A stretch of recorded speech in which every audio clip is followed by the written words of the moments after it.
Hello, this is Brandon Christy from Christy Capital Management with the January 2016 Educational Economic Update.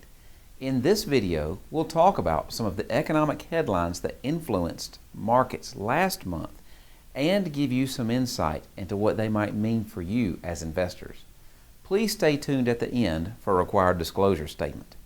Well, the final weeks of 2015 were very volatile for markets. Investors grappled with a Federal Reserve rate hike as well as a global growth picture that has become cloudy. Let's take a look at some of the market's events. The Federal Reserve finally pulled the trigger on higher interest rates in mid-December, voting to raise interest rates above zero for the first time since 2006.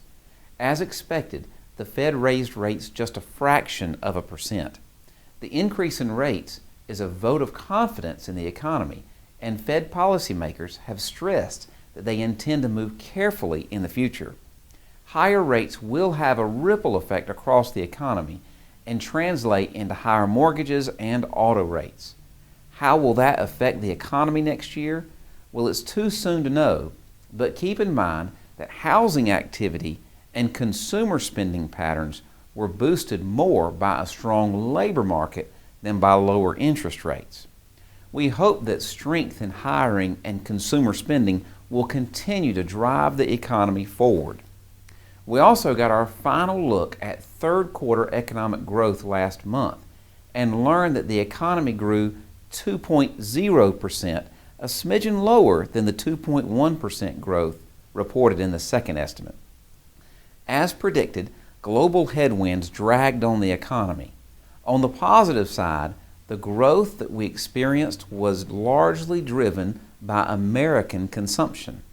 Whatever is happening in the rest of the world, domestic demand is still strong.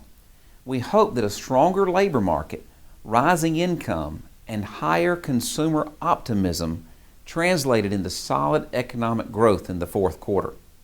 Well, with 2015 behind us, we're now turning our attention to fourth quarter and end-of-year results to see how the economy performed in the final weeks of the year. Stay tuned for next month's video update, where we'll have annual data to discuss. Well, that's it for January, the Educational Economic Update. As always, if you have any questions or concerns about what we've discussed, please give our office a call at the number below. Please remember that nothing we talk about here is a recommendation, but you can give us a call at 866-331-7749, and it will be our pleasure to discuss your personal financial situation. Well, this is Brandon Christy with Christy Capital Management and your January Educational Economic Update. As always, if you have any questions or concerns about what we've discussed, please give our office a call. While we believe the information in this report is reliable, we cannot guarantee its accuracy. Opinions expressed are subject to change without notice and are not intended as investment advice or a solicitation for the purchase or sale of any security. Please consult your financial professional before making any investment decision.